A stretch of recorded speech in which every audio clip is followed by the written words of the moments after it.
How's it going, everyone? Jiivita here with a portal type tutorial video. This is going to help you set up your very first portal and hopefully clear up a bit of the confusion on maybe a few other things and make it just hopefully as clear as possible what you need to do to actually get one of these things set up. Before we go any further, I would like to highlight the contrast between these two different conduits right here.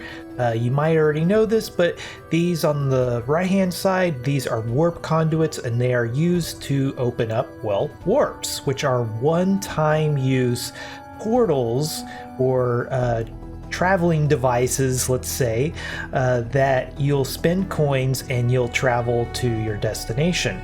If you're opening up a warp, say on the same planet, it'll only be 100 coins, but then after that the price goes up pretty steeply for each blink second between you and your destination. Blink seconds is the distance between the planets. That's the unit of measurement Boundless uses, but an easy way to see your blink seconds between you and another world is, say I'm on another world.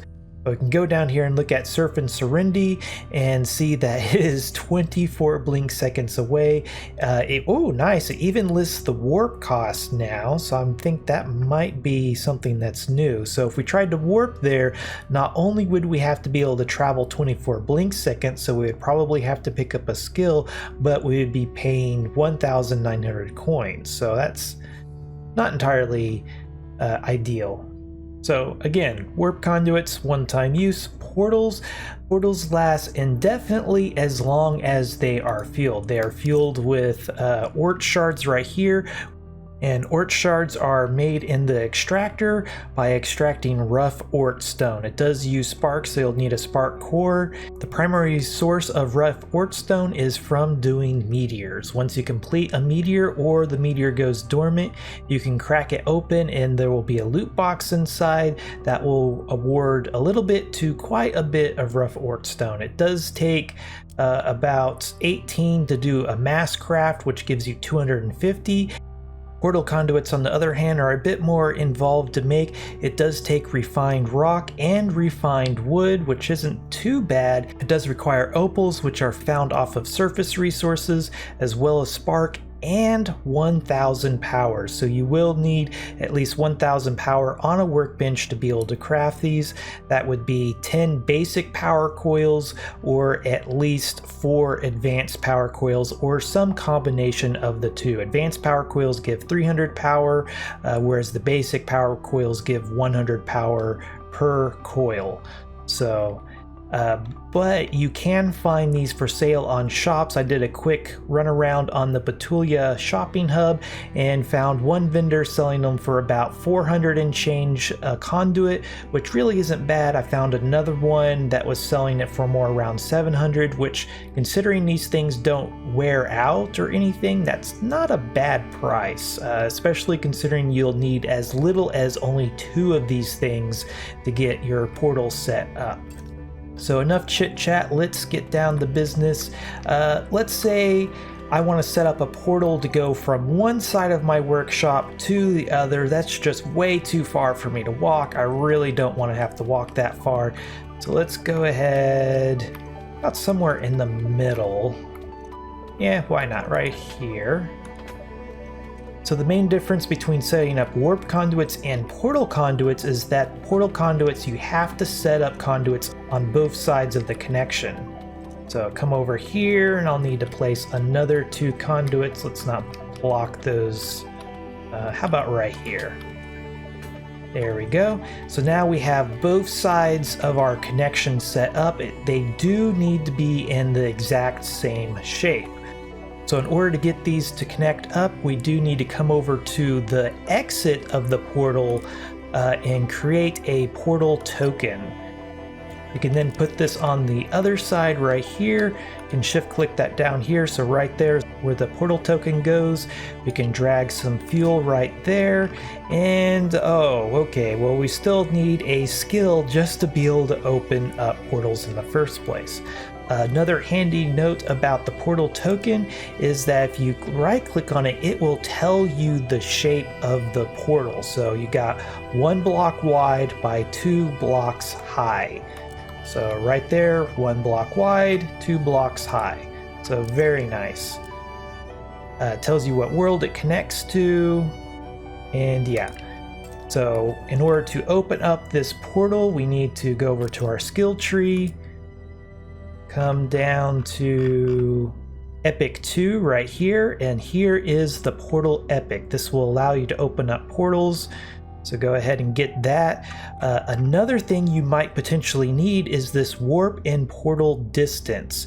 So by default, you can only open up warps that travel so many blink seconds, and then open up portals that travel so many blink seconds. So later we might have to pick up this skill. We'll just have to wait and see. So let's go ahead and apply this for now. If you want to see what distances you can travel by default, or with however many skill points you have, see here, I think it's motion and action, maybe. Here we go. Here's our portal distance, so we can travel a total of 3 blink seconds, and we can make a warp of a total of 6 blink seconds. So that's pretty decent. So come over here. Now we can finally open our portal. So let's see here. We're facing east. And this is really going to show off one of the dynamics of having only a 1 block wide portal. So we're opening facing east, so this portal will be oriented east to west. The unfortunate thing is that the exit is always oriented north to south. So now we're facing north. And yeah, there's nothing we can do about this.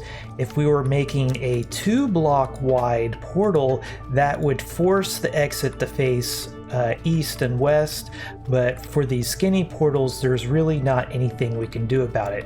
The side that you're opening from will be oriented depending on the direction you're looking. So if we wanted this portal to be oriented north to south, we would open the portal while facing in one of those 2 directions. So that is the dynamics of opening a 1 block wide portal. Naturally, if you make a wider portal, then you don't have to worry about this. Once the portal is open, you can interact with it, and at any time from any side you can reverse the portal exit direction. So say by default we were facing these machines like this, we could open it up, reverse the portal, and now when we go through, we're not running directly into these machines.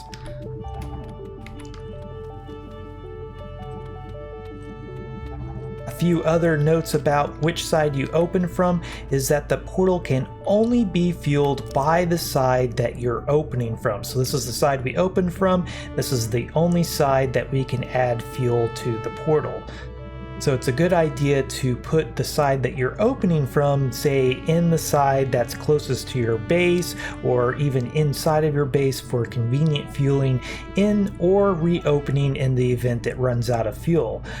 So you don't literally have to travel to the exit to then be able to fuel it.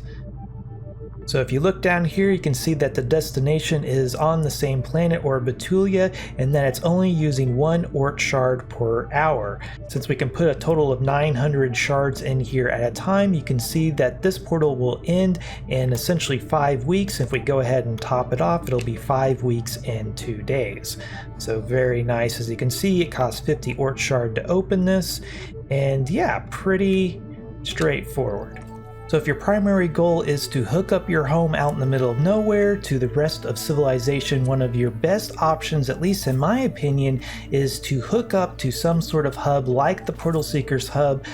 I believe the Ultima Aqua Hub Incorporated also has a similar system kind of set up, but on the outskirts and kind of usually down from the main platform are player portal connections that are set up and ready to go. So you can come to pretty much any Portal Seeker hub, and kind of down here you'll find the shop stands with tokens, and you can just simply purchase one. It'll be a nominal fee of 500 coins just to make sure you're kind of invested and not just taking these and throwing them on the ground or something. Not to mention it does help out the portal seekers a little bit, keeping the portal hubs actually going. But I could purchase this token and then place it in my own portal conduits at home, and it would connect to one of these conduits. So that actually reminds me, you can come over here, and when you create a portal token, you can actually rename it. So we could rename this to, let's say here, PS Vituya, or it's 2 eyes. Yeah, it's right up there on the compass. And confirm, and then we can make a new token that is actually named. So you could have several tokens leading to several places, and this would help you to keep your location straight. But ideally, this is going to be sitting inside of other portal conduits with an actual active portal running. So, but if you wanted to shut them down for a period but still keep that as an option to open up later, this is a handy way to keep track of what token is for which portal. So very nice. So let's head over to the next hub, and I'm going to abuse my privileges for the sake of this video, except the world is full. Maybe we can go this other direction. There we go. And probably don't have permissions to this hub on this character, but yes, this next hub will do nicely. Let's try to find a place out of the way. This will work for now.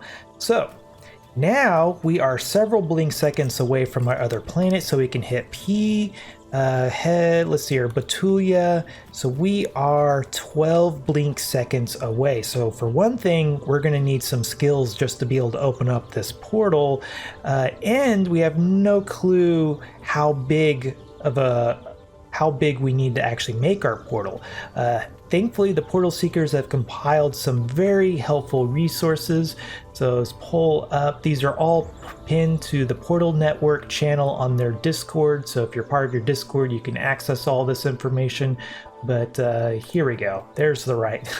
So here's a handy chart that gives you, so let's see here, we're going to travel 12 blink seconds. So there's our 12 blink seconds. So that means we're going to need at least 8 portal conduits. And that's going to be 250 Oort shards to open up, and it's going to cost us 5 Oort shards per hour to keep it open. So if we look here, you can see that we can go up to a total of 9 portal conduits before the price goes up again. So the distance determines how big the portal has to be, and how big the portal is determines the opening and the fueling cost per hour.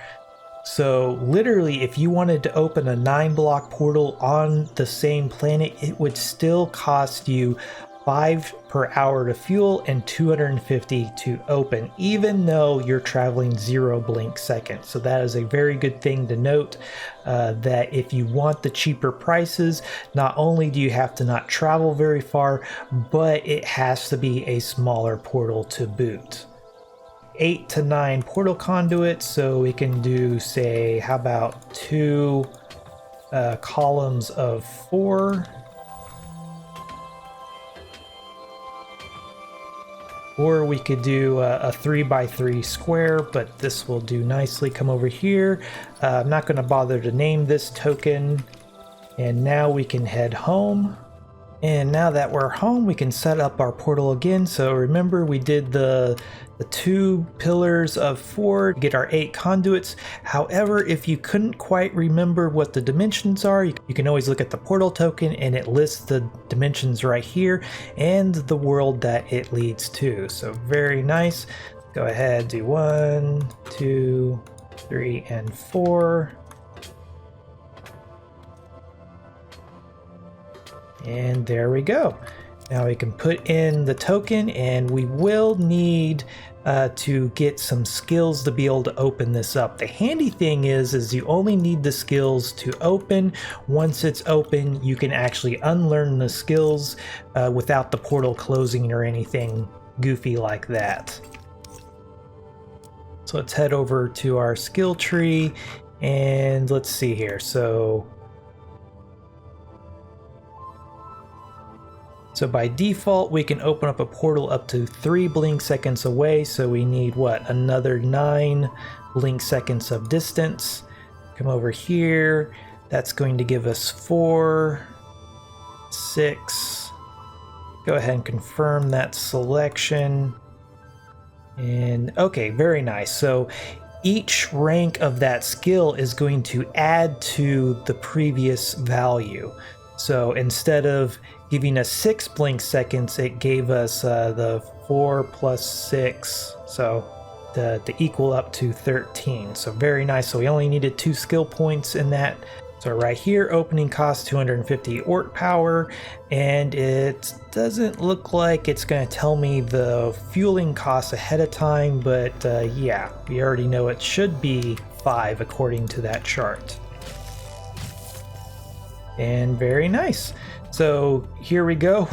We're kind of facing maybe not an ideal orientation because yeah, but what we can do is use this reverse portal exit, and there we go. We have a much more ideal connection now. So very nice. Also, since it is a 2 block wide portal, we don't have to worry about the whole north, south, east, west orientation. So very nice. So I think that covers pretty much everything about portals. Let's go over some more information. So here is a map of the Portal Seeker network. Again, all this information is pinned in the Portal Network channel of the Portal Seeker Discord. So you just come up here, hit this pinned messages, and yeah, there's all sorts of useful charts here. There's the world diagram, the Portal Seeker network map, as well as the chart with all the distances and how many conduits you need. So let's head over here.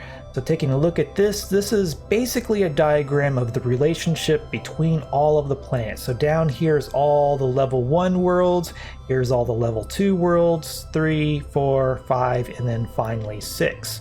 As you can see, there's lines in between them with numbers. Those are the number of blink seconds. So if you're, say, trying to open up a portal from about Bori and you want to go directly to Bezo Verona, yeah, that is going to be an expensive portal. So you would need to go from Bori to Delta Concrete, which that is, looks like 6 blink seconds, and then it's another 12 blink seconds. So that would be what, 18 blink seconds all together. So that would be pretty darn expensive. I think that's still technically possible. Let's come down here. So we can go 18 blink seconds using 15 conduits, 350 shards to open, and 7 per hour to maintain. So personally, I wouldn't want to fuel that portal myself, but yeah, that is technically an option if you just really wanted to go directly from Bori to Bezo Verona. Okay, and before we go, I just wanted to show off a few novel portal mechanics. One thing that's kind of amusing is that you do not have to have your entire body actually go through the portal. Basically, only your head has to go through the portal. So as you can see right here, we're just going to kind of leave our feet behind, but it still works just fine. This also works the other way around in that if only your feet go through the portal, it won't work. So this particular portal, we can go in and it's going to pop us out the other side. However, as you can see right here, this side will work, this side will not. And as you can see, our head is still above the portal and we can't quite get through it until we have at least 3 blocks of empty space underneath the portal. So that is kind of an interesting effect, but it is really awesome that you can have these floor portals. Another novel one is to put essentially a floor portal up in the air that you then have to jump up to. It's a little bit harder to use, but as you can see right here, this one dumps me on top of my beacon. So yeah, I don't just immediately fall back in. However, if I jump in the other side, I just kind of fall right back through the portal unless I do it at kind of with some direction. There we go. I can kind of run forward, jump, and then go through it. So it takes a little bit trickier to use, but still pretty interesting. If you have the jump height epic, then you could actually put these sloped blocks and you would of course hit those blocks and they would push you off to the side. However, with just the regular jumping, that unfortunately doesn't work as well, but as you can see, you can just kind of jump and hold the strafe button, and at least sometimes works. Maybe like jump and then, there we go, jump and then hit strafe, and yeah, sometimes works. So okay, well, I think that pretty much wraps up all the interesting things about setting up portals and all the different cool things you can do. You can certainly make really ginormous portals that are inlaid into the floor. Just a quick note on how to set those up. It's really just any kind of configuration that you wouldn't normally be able to walk through. So this will open up horizontal. This will, of course, open up how you would normally expect, where you just walk in like this. But if you did the same shape except laying on its side, again, that's going to be a horizontal portal that you would then either have to jump down into or jump up into, depending on how you have each side set up. So yeah, anyway, this was Jiivita. If you like this video, be sure to hit that like button, subscribe if you want to see more like this, and if there's anything you didn't like, please let me know down below. Also, if you like my channel, want to get cool perks, check out my Patreon page. Until next time, peace.